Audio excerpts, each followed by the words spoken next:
Oke, Assalamualaikum warahmatullahi wabarakatuh. Perkenalkan, saya Norman Surat dari BDP 2018. Di sini saya akan menjelaskan sedikit tentang bak sebagai media budidaya. Pada kesempatan kali ini saya akan menjelaskan tentang budidaya ikan patin Pangasius spp di Provinsi Riau, tepatnya di Kabupaten Kampar, Kecamatan Lapan, Koto Kampar.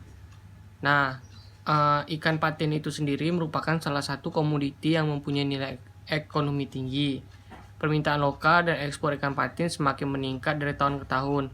Hal ini disebabkan karena daging ikan patin memiliki kandungan kalori dan protein yang cukup tinggi. Rasa daging yang khas, lezat, dan gurih. Ikan ini dinilai lebih aman untuk kesehatan karena kadar kolesterolnya rendah dibanding dengan ikan daging ternak. Keunggulan ini menjadikan patin sebagai salah satu primadona perikanan tawar. Ikan patin adalah ikan peliharaan tawar yang termasuk ke dalam famili Pangasidae dengan nama umum adalah catfish. Populasi di alam ditemukan di sungai-sungai besar di daerah Sumatera, Kalimantan, dan sebagian di Jawa. Oke, langsung saja untuk pembahasan yang pertama.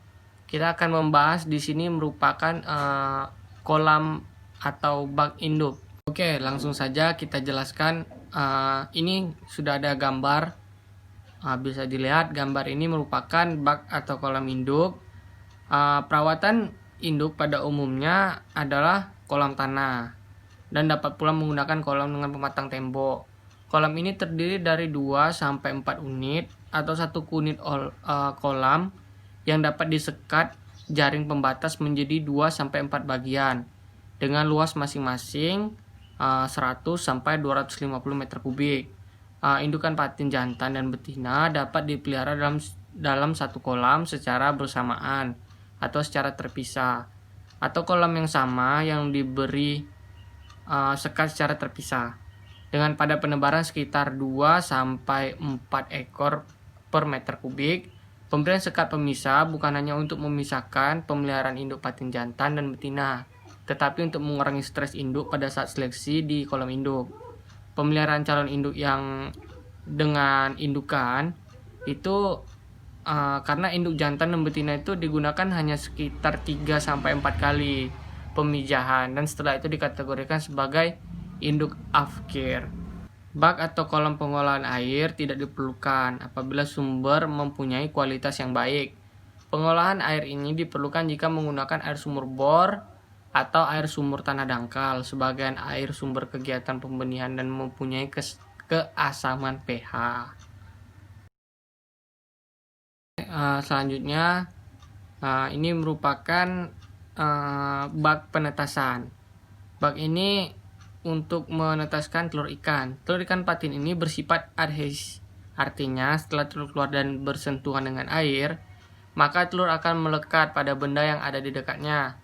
Telur ikan yang mempunyai sifat yang sama antara telur ikan mas, telur ikan lele, telur ikan baung, dan beberapa telur ikan lainnya. Hal yang dikatakan pemijahan jenis ikan ini memerlukan substrat sebagai penempel telurnya. Substrat ini berupa ijuk, kakaban, tumbuhan air enceng gondok, paralon, dan lain sebagainya. Sedangkan telur yang tidak melekat antara lain ini telur ikan tawes, bawal, gurame, cupang, nila, arwana, dan beberapa telur ikan lainnya. Telur ikan tidak menempel ini ada yang diletakkan di dalam sarang seperti gurame, ditaruh besertakan pada tawus dan bawal, diapungkan di busa seperti pada cupang dan sepat, diirami di dalam mulut. Nah, pada pembenihan ikan patin seperti gambar ini, penetasan telur ikan patin dengan sistem konvensional dilakukan dengan penebaran telur memakai bulu ayam ke seluruh permukaan wadah tetas. Pada saat tebar telur, aerasi dimatikan agar telur tidak mengikuti arus yang akhirnya telur menumpuk. Demikian juga gerakannya tidak masuk ke dalam air agar tidak menimbulkan arus. Ini juga agar telur tidak menumpuk. Telur tidak mengikuti arus air dan akhirnya telur ikan patin akan menetas selama 24 sampai 36 jam. Setelah menetas, telur yang berwarna putih dibuang untuk memperbaiki kualitas airnya.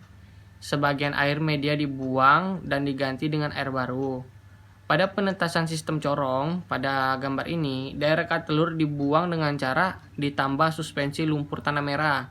Menurut Pusat Pengembangan Patin Nasional 2010 menyatakan telur ditambah dengan air dan diaduk 2-3 menit. Dibilas dengan air bersih, tanah liat diaduk dengan bulu ayam sampai telur terpisah dan dengan satu dan lainnya. Namun dalam praktek ada yang melakukan penebaran suspensi larutan tanah merah ini setelah pembuahan telur, baru kemudian dibilas dengan air sampai bersih dan diteteskan ke dalam corong. Cara kerja penetasan sistem corong yang digunakan di sini dengan mengalirkan air ke corong telur sehingga telur dapat terangkat dan bergerak ke atas namun tidak sampai ke permukaan. Telur dibuat tidak menumpuk di dasar. Telur yang menumpuk di dasar corong tidak akan menetas. Setelah 20 jam, telur mulai menetas. Telur yang menetas menuju ke permukaan dan akan hanyut mengikuti air jatuh ke dalam hapa halus yang dipasang di bawah corong. Hapa halus ini berada di dalam sebuah wadah fiber. Setelah 36 jam, telur menetas total dan dipanen untuk didederkan di bak yang telah dipersiapkan sebelumnya. Selanjutnya nomor 3 bisa dilihat pada gambar ini. Untuk kolam tempat pendederan sebaiknya dibuatkan kolam berbentuk 4 persegi. Buatlah saluran kemalir pada dasar kolam dan buatlah juga kubangan di daerah saluran pengeluaran. Saluran kemalir dan kubangan dibuat dengan tujuan untuk mengumpulkan benih pada saat panen tiba. Yang terakhir ini merupakan pembuatan media kultur pakan alam. Ini merupakan bak media kultur pakan alam. Untuk membuat media berkembangnya cacing sutra sehingga dapat memberikan daya dukung dan produktivitas yang baik pada produksi pakan alami cacing sutra. Adapun pembuatan media budidaya cacing sutra antara lain yang pertama itu lumpur halus. Setelah ditiriskan selama 24 jam dimasukkan ke dalam bak kultur ukuran 2x1 x 0,5 meter.